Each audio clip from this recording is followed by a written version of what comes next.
Si Andrew ay isang sweet-looking boy. And we know this by the reflection na nakikita natin sa kanya. Sa salamin, naglalaro siya ng camcorder niya. At kunwaring hindi pinapansin ang mga tunog sa paligid niya. Nasa kabilang kwarto ang papa niya. Lasing at sumisigaw at ang kanyang ina ay umiiyak sa kanyang sakit. Nagtago lang si Andrew dito. Ang kanyang camera ay ang kanyang buhay at ang kanyang pagtakas. Pinsan ni Andrew. Sasanduan siya ni Matt sa school. At pag-uusapan nila ang tungkol sa paaralan at buhay at mga partido.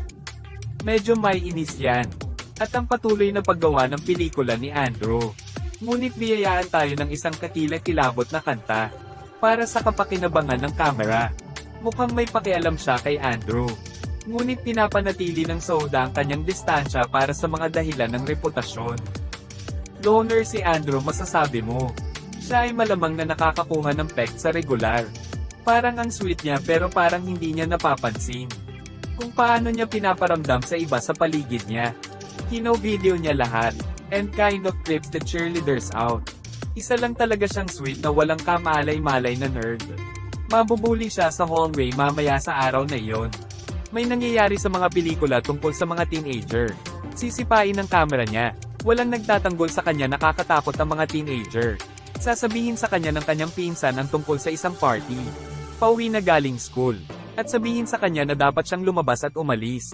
Ngunit dapat siyang bumalik sa paggawa ng pelikula. Hindi lahat gusto ito. Walang pakialam si Andrew sa gusto ng lahat. At kinuha pa rin ang camera. Ang tatay ni Andrew ay isang alcoholic tapos galit. At iyon, bumbero siya, na nawalan ng trabaho dahil sa isang aksidente sa trabaho. At ang kanyang asawa ay namamatay sa cancer. Marami siyang dapat ikagalit. Sa kasamaang palad ay inilabas niya ito kay Andrew. So Andrew pumunta sa party at dates syempre. At ang kanyang pinsan ay nakatagpo ng isang babae, na halatang gusto niya, at nagbe-video din siya para sa kanyang vlog. So astig kapag ginagawa niya. Pero nakakainis na nerd si Andrew. Nakakadismaya para sa kanya. And every other teenager na kailangang harapin itong BS. Sa totoong buhay at sa mga pelikula. But the girl is sweet kaya galit kami. So ang pinsan niyang baliw ay nagiging tanga sa babaeng ito. At sinusubukan gawin ang lahat ng pilosopiko at mga bomba lamang. So akala niya mabubuli na naman si Andrews. At alis sa party para umiyak mag-isa. Gusto kong yakapin ang batang ito. So anyway, umiiyak si Andrews nung school jack. Masamang lalaki. School president captain ng football team. Hinahanap siya. Ang pangalan niya ay Steve. At lubos naming inaasahan na may darating pang pambubuli. Paraan ni Andrew. Ipinaalam sa kanya ni Steve na kasama niya ang pinsan niyang si Mad. At nakahanap sila ng isang bagay na talagang cool. At gusto kong hiramin ang kanyang camera. O ay pa-film niya ito para sa kanila. At ubiling sumunod siya. Masisisi mo ba siya? No need to worry, kahit isa si Steve sa mabubuting tao. Kaya natagpuan nila ang higanteng butas na ito sa lupa. At na-miss niya ito. Like strange deep vibration na tinatangay silang lahat. Sila ay ganap na kinuha sa likod na may ito. Kaya bumaba si Steve and Matt sa hallway. Nababaliw na si Andrew na sinasabihan siyang lumabas. Hindi ko alam kung paano. Kung ang bagay na ito ay o kung ito ay gumuho. Kapag hindi sila nakikinig at nawala sa loob. Isa lang ang kayang gawin ni Andrew. Tumawag sa pulis o ibang nasa hustong gulang para tulungan siya. Nagumagapang siya sa kanila. Ang buong ito ay nagpapatuloy ng ilang sandali. At naglalaro sila dito. At kung ano ang hindi. Pero walang major na nangyayari. Biro lang. So malalim sila sa hall at tunnel na ito. At nakikita nila ang tila isang kumikinang na pulot-pukyutan. Nakakabit sa mga dingding. At selyo. Ito ay malakas at pumipintig. At sumisigaw ang mga bata. Kumikislap ang camera ni Andrew. At nagsimula na silang sumigaw sa ingay. Kapag na-nosebleed si Steve at pinatay ang camera. Ngunit ito ay isang maaraw na araw. And the guys are all playing a game sa likod bahay. Naghahagisan ng bola sina Matt at Steve. At sinusubukang iwasan ito. Hindi matagumpay. Nataman si Steve ng bato sa gilid ng ulo. At nagtawanan sila. Tapos tinamaan si Matt. Nagpa siya si Andrew na subukan ito at itinigil niya ang bola. Kalagitnaan ng hangin. Itinigil lang ito at pinaupo sa kalawakan. Namangha silang lahat tapos nataman niya ang isa ng mga lalaking may bola. Kapag ibinalik niya ito sa kanyang isip, Ito ay hindi kailanman ginawang malinaw. How they even know na kaya nila? Ganito lang ang nangyayari. Mag-e-eksperimento rin sila sa Legos. At pagsamahin ang mga ito sa kanilang mga isip, medyo tumatalo ng pelikula, at mga bituin sa paggawa ng pelikula at huminto. Nang walang pagsasaalang-alang sa kung paano at bakit. We're at a new place kaya tanggapin na lang natin, okay? Andrew, mukhang nasanay na sa pagkontrol ng mga bagay. Mabilis, at higit sa nakalipas na tao at Steve. Napaka-thoughtful niyang bata. Nagpapalipas din siya ng oras mag-isa. Nagre-record at nasa bago niyang kakaibang isip. Nang bumalik ang mga lalaki sa lugar ng insidente, ang lugar ay mukhang ganap na naiiba sa liwanag ng araw. At nalaman nilang sarado na ang kabuuan. Sinabi sa kanila ng pulisya na ang lupa ay hindi matatag. At kailangan nilang umalis sa site. At bibisita ka ng isang beses pang mag-isa. Nasa labas si Steven Andrew isang gabi. And we see may bagong camera si Andrew. Mas maliit at doble ang imbakan ng baterya. Tinanong siya ni Steve kung bakit palagi siyang nagpe-film. Sabi ni Andrew, ngayon lang niya nakita ang mundo sa pamamagitan ng salamin. Hiwalay sa kabila. Sabi ni Steve, naglalagay ng hadlang sa pagitan mo at ng lahat ng iba pa. Ipinaliwanag ni Andrew na gusto niya yon. Ganyan siya namuhay halos buong buhay niya. Ito ay malamang na mauuwi para sa maraming YouTubers. Pag-uusapan ng mga lalaki ang tungkol sa kanilang mga pamilya at Steve bagaman sikat ay lumalaki malapit sa Andrew at Andrew kay Steve. Wala pang nakatreto kay Andrew ng ganito. Bilang isang tunay na kaibigan. Iba rin ang pagtrato kay Steve. Pagiging sikat. At minsan gusto lang niyang may kausap. Sila talaga ang kailangan ng iba. Hindi na sana mahahanap ng dalawang batang ito ang isa't isa. Kung hindi, para sa kakaibang paghahanap ng butas sa lupa, malamang hindi sila naging magkaibigan. Superhero brothers na sila ngayon. Although may sakit ang mama ni Andrew, dinala niya siya sa docks para makalanghap ng sariwang hangin. At kinukunan siya ng pelikula. Sinasabi niya sa kanya na manatiling matatag. Mamamatay na si nanay at alam nilang dalawa, Andrew Matt, at nagpa siya si Steve na kunin ang eksperimento, sa labas ng sarili nilang tahanan. Tingnan kung ano ang maaari nilang gawin, at kung ano ang napapansin ng mga tao sa totoong mundo. So nagsisimula na lang silang manggulo sa mga tao sa publiko, nagpapagalaw ng mga bagay, and overall parang iniisip lang na nakakatawa sila.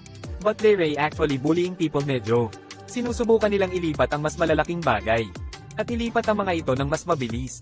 At natuklasan ni Steve na kaya niyang maglipat ng sasakyan. May kontrol sa isip, telekinesis. Maraming mag-e-eksperimento ang mga lalaki. Ngunit kapag ginawa nila ay nauuwi sila sa pagdurugo ng ilong.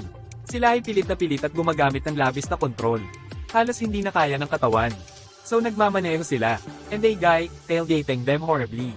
At bumusina sa kanila, napaka-jerk lang niya. And Andrew decided na takutin siya ng konti. Ngunit hindi niya napagtanto ang kanyang kapangyarihan. At tinulak niya ang kanyang sasakyan. Sa labas ng kalsada at sa isang sapa, kung saan nakalubog ang sasakyan. Pilit ginagamit ni Steve ang isip. Power para ianggat ito sa tubig. Ngunit hindi ito matagumpay kaya pumasok siya upang iligtas ang lalaki. Galit na galit sina Matt at Steve kay Andrew. At humihingi siya ng tawad. Pero wala pa siyang full control. So parang hindi niya sinasadya. Nagpa siya si Matt na kailangan nila ng mga patakaran para sa mga kapangyarihan. At ayaw ni Andrew ng ganito. Medyo napasigaw si Andrew mula sa papa niya. At naging sa sarili niyang mundo para sa so long that I think kapangyarihan lang ang gusto niya. Binibigyan siya nito ng kalayaan. At ayaw niyang may maging magulang sa kanya. Si Matt ay kumikilos tulad ng kanyang ama. At lalong lumalakas si Andrew. So medyo may ads. Sinundo ni Matt si Andrew kinabukasan. At mukhang tensyonado sila sa isa't isa tungkol sa aksidente. He, not mad he, just bug masasabi natin kay Matt. Kaya nakilala nila si Steve sa isang saradong halaman ng ilang sugat. At pagdating nila doon, hinahanap nila siya, ay lumilipad sa itaas nila. Nagtap siya sa isang bagong kapangyarihan at mahal nila ito. Sinubukan ni Matt at patuloy lang sa lupa. Nagtawanan silang lahat, pero sila ni Andrew and Steve parang walang problema. Binigay ni Andrew ang camera kay Matt. At tumalon siya at dahan-daang bumalik sa lupa. Lumilipad kami. Pinagkadalubhasaan ng mga lalaki ang kakayahan. At lumilipad sila kung saan-saan. May matataas at pinakamabilis na eroplano at gusto nila ito. Kailangan kong maglaan ng sandali dito at sabihin kung gaano ako nagseselos. Gusto kong lumipad. Pangarap ko ito at ang mga taong ito ay makakarating. Gawin mo talaga. Kailangan kong makahanap ng kakaibang eksperimento sa agham. Mahulog sa loob. Kaya ang mga lalaki ay naglalaro ng bola sa mga ulap. At maaaring literal na pumunta kahit saan. Lahat sila ay nakasuot ng mainit. Kasi nilalamig daw doon. Ngunit mukhang hindi ka panipaniwala. Iniisip ko lang ang tungkol sa mga eroplano. At nagtataka, kung ang mga lalaki ay nag-iisip tungkol sa mga eroplano. Nung nabangga ng eroplano si Steve ay nasa isang patag na pag-ikot patungo sa lupa. Nahuhuli siya ni Andrew, habang siya ay nawala ng malay sa lupa. Habang hawak pa rin ng kamera at kinukunan. Iniligtas niya si Steve at napadpad sila sa kalabog. Lumapit si Steve at tumalon. At nasa isang masa ng adrenaline rush, na bumabagsak sa oras na ito. At nagsimulang sumigaw silang lahat. Bilang nakakatakot at nakakatakot bilang ito ay di ng isang mapagkakatiwalaang karanasan. Pinag-uusapan ng mga lalaki ang lahat ng lugar na maaari nilang puntahan ngayon. Napakaraming bagay na maaari nilang gawin sa kakayahang lumipad. At sabi ni Andrew gusto niyang puntahan si Steven. Medyo tumawa si Matt, pero sabi niya sobrang tahimik at payapa doon. Sasabihin ni Matt sa mga lalaki na may appointment siya. Pero makikita niya talaga ang vlog. Gusto ni Girlie ang araw. Gagawin ni Girl Casey at Matt magkaroon ng awkward encounter. Ngunit sa huli ay mahuhulog sa isa't isa. Habang ginagawa niya ang kanyang mga laro, lilipad sina Steve at Andrew papuntang syudad. At uupo lang sila sa tuktok ng isang gusali sa downtown. Nakadapo sila sa gilid nang mapansin ni Steve. Lumulutang lang ang kamera. Kinukunan sila, sabi ni Andrew. Natuklasan niya kanina na kaya niya itong kontrolin. May iniisip, umanga si Steve. Mas marami akong pinag-uusapan tungkol sa pamilya nila. At ang kanilang mga problema sa bahay. Sabi ni Steve kay Andrew. Gusto niyang makasama siya sa isang talent show. At parang ano si Andrew? Ang sikat na bata at ang class nerd na magkasama. Sabi ni Andrew. I mean wala akong talents. Sabi niya habang nakaupo sa ibabaw ng rooftop. Na lumipad siya sa. So a couple days go by at ginagawa nila ang talent show. At dahil may kapangyarihan sila walang nakakaalam. Si Andrew ay lumabas bilang isang tunay na salamangkero. At ngayon gusto ng lahat na makilala siya. Sikat siya bigla at Steven Matter parehong masaya para sa siya. Pero gusto talaga ng mga cheerleader na makunan ngayon. Sa wakas ay makakakuha siya ng ilan. Isang mahabang panahon sa isang babae kapag ang mga bagay pop off ay medyo mabilis. Kung alam mo ang ibig kong sabihin. At nang umalis ang dalaga ay nabigla ang lahat. Sinusubukan ni Steve na maging supportive. Pero sobrang nahihiya si Andrew at parang tanga. Sa totoo lang pero hindi lang makapagpahinga si Andrew sa mga bata sa school. Kaya ang mga lalaki ay tila inaanod ang isang bahagi nito. Pero sabi nito, nahihirapan si Andrew sa pagharap sa kapangyarihan ngayon. Madali siyang magalit at parang wala lang. Sinasaktan niya ang kanyang ama. Pagkatapos niyang mahanap ang kamera. At pinagtatawanan siya tungkol sa ilan sa mga footage dito. Nahanap niya si Andrew na lumilipad. At dahil natuklasan din nila yon, nararamdaman nila ang isa't isa. Na maaaring ipaliwanag ang ilan sa mga pagdurugo ng ilong. Ang kanilang mga mood ay maaaring maging foul at kung nasaan sila ay maaaring maging foul. At kung nasaktan din sila, kaya gustong makausap ni Steve si Andrew, na lumilipad sa ulap, at gusto lang mapag-isa. Ito ay buhay. At ito ay malupit sa lahat sa isang pagkakataon o iba pa. Ngunit nang lumipad si Steve at sinubukang tulungan siya, nagalit si Andrew at hindi nakikinig kay Steve. He lashes out sa kanyang kapangyarihan. At nakuryente siya kay Steve. Doon sa libing ni Steve. And Andrew ginagamit ang powers niya doon. At galit lang si Matt. He, filming at walang iniisip. Hindi siya pareho Andrew. The power is taking him over at masama lang siya. Nagagawa na ni Andrew ang halos lahat ng gusto niya. At pinatutunayan ito. Kapag hinugot niya ang mga ngipin ng mga bully sa paaralan sa kanyang ulo. Sa gitna ng hall. Sa harap ng lahat. It grows at wala siyang nararamdamang pagsisisi. Pumasok siya sa banyo at ipinaliwanag kung paano niya ito ginawa. At kung paano niya kailangang magtrabaho sa pagperpekto nito. Si Andrew na ngayon ang bully. Ito ay kapag siya ay nagpasya na kunin ng kanyang ina. Ang gamot na kailangan niya. Sa pamamagitan ng pagnanakaw sa ilang mga lalaki. At kapag hindi iyon gumana, he moves on to full robbery sa isang convenience store. This goes terribly wrong at sinasaktan niya ng husto ang sarili niya. Sumabog ang gusali at namatay ang clerk. Nasa ospital siya, and Matt pumayag na may mali sa kanya. Mula sa malayo sa bahay ng kanyang kasintahan. Nagagalit at natatakot ang kanyang kasintahan. Dahil may A. Grabe ang pagdurugo ng ilong. Sabi niya si Andrew. Nasa panganib siya at kailangan niyang hanapin siya. Nakaupo sa may bad side ang papa ni Andrew. Sa ospital, walang malay si Andrew. And his dad tell him that habang nasa labas siya. Nagdudulot ng kaguluhan. Namatay na ang mama niya at kasalanan niya ang lahat. Ang brutal talaga ng papa niya. Andrew eto na lahat. At nagpatuloy sa paghihip sa buong gilid ng gusali. Outglass na basag kung saan-saan. And we assume na patay na sila ng papa niya. Iyon ay, makikita ito ni girl sa balita at susugod sa eksena. Andrew sa harap ng Diyos at lahat ng TV camera. Lilipad palabas ng ospital. Hinawakan ng kanyang ama at ibinaba siya. Lumipad si Matt at nahuli siya. Lumilipad ang dalawang teenager na lalaki. May kaguluhan at kalituhan sa lahat ng dako. Wala na si Andrew sa sarili niya ngayon. Ito ay malinaw sa ating lahat. Makikita natin na hindi ito magtatapos ng maayos. Wala ito sa mga channel ng balita na kumukuha ng pelikula sa pulisya. Ang pagsunod sa kanila ay magkakaroon ng superhero verse si Man Andrew. Super kontrabida labanan si Roy. Nasa Apex Predator ako. Itatapo nila ang isa't isa sa mga gusali. At kumuha ng mga sasakyan. Class ay madudurog sa downtown area ay magiging ganap na nawasak. Nagmamakaawa si Matt kay Andrew na pumawala dito. Sinusubukan niyang mga tuwiran sa kanya. And plead for him na tumigil na lang. Paulit-ulit niyang sinasabi.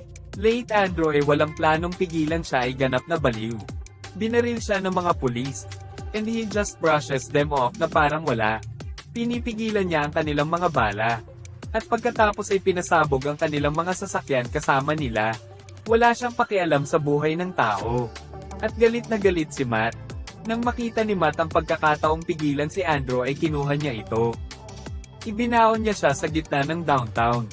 With a javelin na hinuhubad niya. Isang rebulto. Crush niya. Hindi lang siya nawalan ng pinsan. Pero pareho niyang matalik na kaibigan. Kanyang depensa. Nakiusap siya kay Andrew at sinubok ang mga tuwiran sa kanya. May mga baril na nakatutok sa kanya ang mga pulis. At sumisigaw na sumuko na siya. Tulad ng iniisip natin na malapit na siyang mahuli o sumuko. He falters ng kaunti at lumipad. Lumilipad iyon ng ilang oras. At nagbabago ang tanawin sa ilalim niya. Malayo talaga ang nilakbay niya. Dumapo siya sa isang snow-capped mountain. Ito ay brutal na malamig at talagang maganda. Kinukuha ni Matt ang sarili niya. At nakabundle siya ng hiking pack. Sabi niya nagpaalam ka na Andrew. Lumipad si Matt.